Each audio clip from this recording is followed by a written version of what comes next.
iPad mini 6. It's a very small and light tablet, right? With lots of power, great screen, and a pretty small design.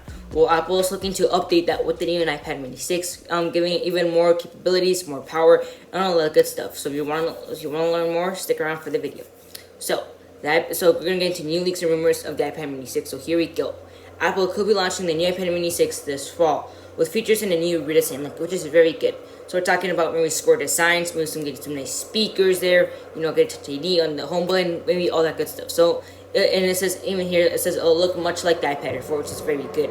These upgrades could make the iPad mini the best value out of the iPad bunch. So, but at a cost. So out of all the iPads, I'll have the best value because it's not that expensive. It has the same power, better screen, better stuff, just all that good stuff. So that's really good.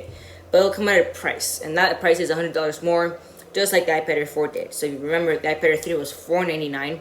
The iPad Air 4 is the iPad Air 3, sorry, and the iPad Air 4 is $599. So it's a little price hike, but it'll probably be worth it. Just like wait and see for the features. Based on reports ahead of a likely fall launch, the biggest things to expect are the features that the iPad Air 4, and the iPad Pro already have. So we're talking USB-C, a smart connector for keyboards, maybe possibly Magic Keyboard, or even a smaller Apple Pencil designed specifically for the iPad Air 3, iPad Mini. Sorry. A larger display, 8.6 inches, it is rumored, and an side-mounted fingerprint reader, Touch ID button, and a very possible, hopefully, optional 5G, which is very good for an iPad. Because you're an iPad, you're gonna take it outside, especially if it's so portable. So hopefully, it can have 5G. That'll be pretty cool. Maybe not millimeter wave 5G, but it'll be a very good form of 5G. That'll be very good. Hopefully, we can have that, but we'll just have to wait and see. The new iPad mini will not be priced or targeted to an affordable kid iPad. So, there's the budget iPads for $329. Those are at $329. Those are designed for kids, for school, for stuff, for watching, playing video games, all that stuff. So those are targeted for kids. But this iPad is not going to be targeted. You can get it for a kid, but it's going to be more targeted for like a power user, like myself, who edits videos. Does a lot of does a lot watching YouTube, downloading stuff, heavy stuff. Needs to get battery life, so all of that stuff. So we'll just have to wait and see how they target it. But I'm pretty sure it's going to be like a power user's paradise and a little small form factor. But the new mini could end up feeling larger and more affordable version of Apple's 5G phones in a tablet form. So that means it'll have like the same power of the iPhone 13, but in a more affordable and bigger price. So that's gonna be really good. And it's also gonna have cellular data. Here's what we think. So the upcoming iPad Mini could be coming in the next few months for Apple's fall event. We don't know for sure, but the small tablet can make us about in the September event. That's going to happen somewhere like the 20th, alongside the iPhone 13 and this Apple Watch Series 7. Last year, Apple announced the iPhone 13 in October, and so they focused mainly on the iPad Air 5 and the Apple Watch Series 7 and the iPad H. So maybe we can have that happen, but this year just talk a little bit about the Apple Watch, but it'll be a very heavy event, so it's going to get very good. The iPad mini 6 got the same as the iPad mini 5, or even more. There hasn't been an official or unofficial word about the iPad mini's possible cost, but it could be similar to the 2019 version. That means that it could be a little bit more expensive, but with the same base storage. Just listen. The iPad mini 5 has a $399 starting price for the 64 gig model. A little soft. The previous model, the price is more for 256 gigs, costing a $549. That's literally iPad Air 5 level. iPad Air 4 level, sorry. So it's kind of harder, but hopefully it's gonna get lower. But with the addition of so much anticipated upgrade, the iPad Mini 6 could climb in price. Some speculate Apple's latest tiny tablet could be upwards of $499, but we don't know for certain. Hopefully it does not happen, but hopefully we can get to 128 gigs of storage. That's not that probable. It's gonna just stick with 64. Hopefully there's a 128 gigabyte option. But I honestly doubt it. There's not going to be that much new stuff for the iPad mini. It's going to have lots of cool stuff, but we'll just have to wait and see what Apple holds for the future. Okay, so now we're going from the iPad mini 6 to the iPhone 13 rumors. There's some pretty exciting rumors here from Apple Insider. The iPhone 13 is supposed to launch in the September event. We already know that. So we're pretty sure it'll skip that part. So Apple keeps on the naming schemes of the future iPhone lockdown. So we refer the iPhone 20 of the 2021 iPhone to the iPhone 13. This may not be the final name due to any number of reasons, including superstition, to compete a revamp of Apple's naming conventions. It is likely that the iPhone could just be called the iPhone 12s. So just kind of accurate, but 13 is kind of an unlucky number, so we'll just have to wait and see. Apple released 4 models of the iPhone 12, and they're expected to do that again with the 2021 iPhones. It's gonna have the exact same lineup, so 6.7-inch Pro Max, 6.1-inch Pro, 6.1-inch regular model, and 5.4-inch iPhone 13 mini in the fall.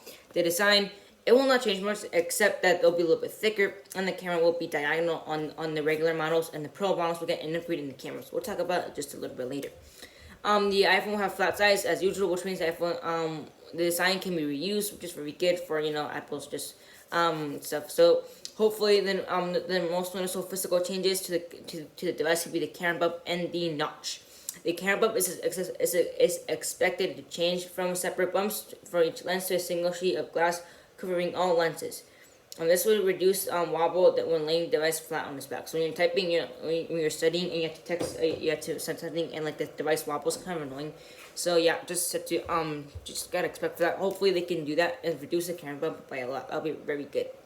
The camera bump is expected to change from separate bumps to each lens. We know that the notch is expected to be reduced or eliminated. Which is very good news. One proportion of the sensor array that could be reduced is the VCSEL chip used for blasting infrared. That's they use the 3D Face ID scanning. So like it that it could be eliminated. Hopefully they can make it smaller. That'll be very good. And that'll be allowing for 50% smaller notch. That means maybe just like a tiny little thing, like maybe like I don't know, as much as like maybe I don't know, half an inch, maybe, who knows, or like smaller. We don't know. Just have to wait and see. Apple's been investing in methods to hide certain elements of the Face ID True Depth system behind the display, which is very good. Some manufacturers have managed to hide selfie cameras on the display, like the Xiaomi Mi Mix 4, the Galaxy Z Fold 3, and the Mi Mix 4. If you go check out videos, that has a very good selfie camera, so it's surprising. Hopefully Apple can pull that off. Apple may be able to hide a selfie camera and few other sensors in the iPhone 13 by placing them under the display or raising them into the bezel, which is probably ideal. Either possibilities will yield a smaller notch, which is very good. It is highly unlikely the notch will disappear at all. It'll just probably stay on forever, never. New colors could be introduced for the iPhone 13. These colors are offered in white, black, blue, green, and product red. Apple usually replaces one of the unique colors with another to boost sales for that model. So, like they did in this year with the iPhone 12. When it's in April, they launched a purple color because it's spring, and people just spot it, and boom, and that's very good. So they got more money out of that. The rumored colors for the Pro models include bronze for the Pro and matte black for all models, which is very good. Apple had a jet black color for the iPhone 7, but it was prone to scuffs and scratches, so hopefully they can make the matte material more resistant. A sensitive gold color has been also rumored, but this could change to the anticipated bronze color due to the shade used. Supply chain sources say that the rose gold will be very pale in the series, much like the iPhone 6, S and 6, and the iPad Air and stuff like that. So yeah, the colors are meh, so hopefully we can have them, and we'll just have to wait and see what happens. Now for the cameras. The iPhone 13 is rumored to have, as by design changes, a camera change occurs in a longer cycle. So the iPhone 12 Pro had a similar 3-camera system to the 11 Pro, but this year the iPhone will have 4 camera system plus lighter, which is very good. Other leakers say are at odds with this image, with John Prosser saying there's 0% chance of being corrected, and Love to Dream says it'll align with their leaks.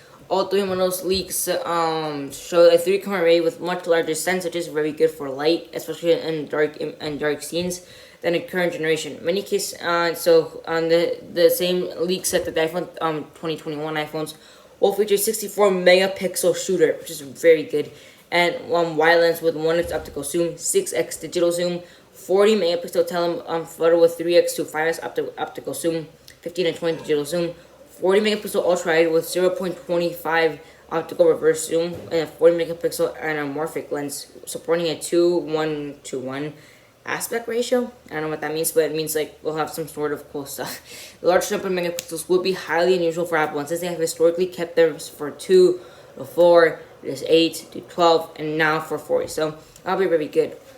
And they're also expected to have portrait video mode, which is very good. It says it already has that, but it's expected to have portrait video. ProMotion on the Pro models, 60 hertz on the regular models, which is kind of sad. But I personally think the iPhone 13 could have 90 hertz on the base models and 60 hertz on the mini. That would be pretty cool. So maybe 75 hertz, something other than 60. That would be pretty cool, but we'll just have to wait and see. And Apple's also expected to have the Apple Pro RAW file to another level with better colors and better with better images with the 40 megapixels that Apple will have. That'll be allow them to have various stuff to work with color corrections and all that stuff with better detail. So that's about it. Thanks for watching my video on the iPhone 13 leaks, and yeah, that's about it. Thanks for watching. You should also check out my review of my mic. This is my mic, the Mobile VXR10. Check it out. Very good video. I have it on my camera so I can actually attach it here. So it's my setup. I have this on my broken iPad, and I have my actual camera right there. Stuck with that. So that's about it. Thanks for watching, and I'll see you guys in the next video.